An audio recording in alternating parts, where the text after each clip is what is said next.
तो दोस्तों होता क्या है कि एक प्रोफेसर साहब किसी आश्रम में जाते हैं किसी गुरुजी के पास कुछ सीखने के लिए। जब वो वहाँ पर जाते हैं तो गुरुजी उनको मिलते हैं, तो गुरुजी से जाकर वो कहते हैं कि गुरुजी कुछ जीवन के बारे में मुझे ज्ञान दीजिए, इस संसार के बारे में, इस समाज के बारे में, देश दुनिया के बारे में, आत्मा परमात्मा के बारे में, आध्यात्मिक जीवन के बारे में मुझे थोड़ा ज्ञान दीजिए कि मैं जीवन को कैसे जीऊँ। तो गुरुजी कहते हैं ठीक है, अब आप यहाँ आए हो तो ठीक है, आप बैठिए। तो गुरुजी उन प्रोफेसर साहब को वहाँ पर बैठा देते हैं। प्रोफेसर साहब बैठ जाते हैं। तो गुरुजी कहते हैं कि आप थोड़ा अपने बारे में बताइए, अपने जीवन के बारे में बताइए। तो प्रोफेसर साहब शुरू हो जाते हैं और प्रोफेसर साहब बात शुरू करते हैं कि मैं यूनिवर्सिटी में सीनियर प्रोफेसर हूँ, और यहाँ से अपनी बातें शुरू करते हुए वो अपनी बातें बताने लग जाते हैं। गुरुजी कहते हैं ठीक है। गुरुजी 2 मिनट बैठे रहते हैं, फिर भी वो बताते रहते हैं। अब गुरुजी ने सोचा कि आए हैं तो कुछ सेवा सत्कार भी करना चाहिए, तो गुरुजी वहीं पर उनकी कुटिया थी, उसमें कुछ चाय बनाने का सामान था, तो गुरुजी उसमें चाय बनाने लग जाते हैं।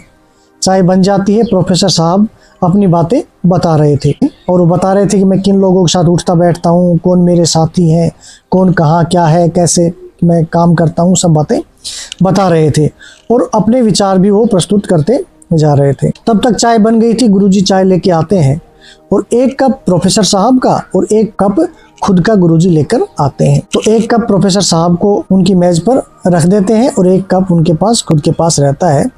और गुरुजी क्या करते हैं कि वो जो केतली थी चाय की, उसमें से और चाय प्रोफेसर साहब के कप में डालने लगते हैं।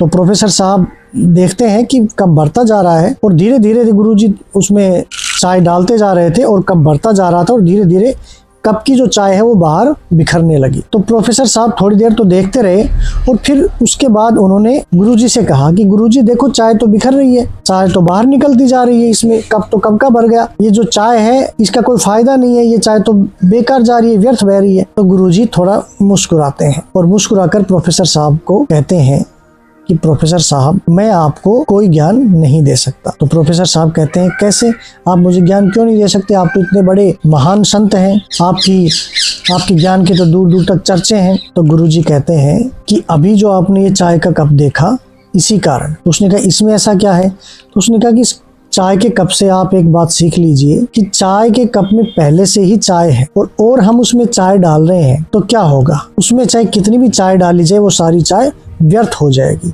सारी चाय बह जाएगी। तो ऐसे ही किसी को यदि सीखना है तो उसे अपने दिमाग में, अपने मस्तिष्क में इतनी जगह तो रखनी पड़ेगी ताकि सामने वाला भी कोई बात कहे तो उसको वो रख सके। आप अपने जीवन में इतनी बातें लिए हुए घूम रहे हो कि मैं आपको क्या सिखाऊंगा। तो इसके बाद प्रोफेसर साहब बड़े लज्जित हुए और उन्होंने गुरुजी से क्षमा मांगी कि मैं अपने बारे में इतनी बातें मैं आपको बता रहा था कि मैं क्या हूँ, मेरा सारा ध्यान मेरी ही बातें करने पर था, आपसे मैं क्या सीख सकूँ इस पर तो मेरा ध्यान था ही नहीं।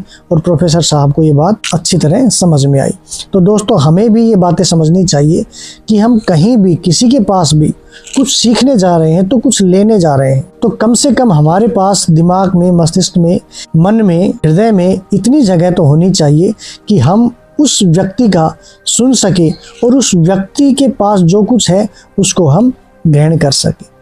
दोस्तों, बहुत बार ऐसा होता है कि लोग जाते हैं और गुरुजी को, जो उनके सीनियर होते हैं, या गुरु भी क्यों, जिससे भी हम कुछ सीखते हैं, उसको अपनी विद्वता से प्रभावित करने का प्रयास करते हैं। अगर हम ऐसा करेंगे तो हमारे हाथ कुछ नहीं लगेगा। कैसे नहीं लगेगा कि जैसे तो कोई पात्र होता है और वो जो पात्र पहले से ही भरा हुआ है, तो उसमें चाहे आप एक भी बूंद डालेंगे तो एक बूंद भी व्यर्थ हो जाएगी, बाहर चली जाएगी। लेकिन यदि पात्र खाली है, बर्तन खाली है, तो उसमें चाहे एक ही बूंद क्यों ना पड़े, वो भी उसमें रह जाएगी और वो भी काम की है। इसलिए आपने कई बार सुना भी होगा कि अच्छा शिष्य बुरे गुरु से भी कुछ ना कुछ सीख लेता है, लेकिन बुरा शिष्य अच्छे गुरु से भी कुछ नहीं सीख पाता। क्योंकि अच्छा शिष्य वही है जिसके मन, मस्तिष्क, हृदय में थोड़ी जगह हो कुछ सीखने के लिए, और बुरा शिष्य वही है जो सीखने के लिए थोड़ा भी स्थान नहीं रखता।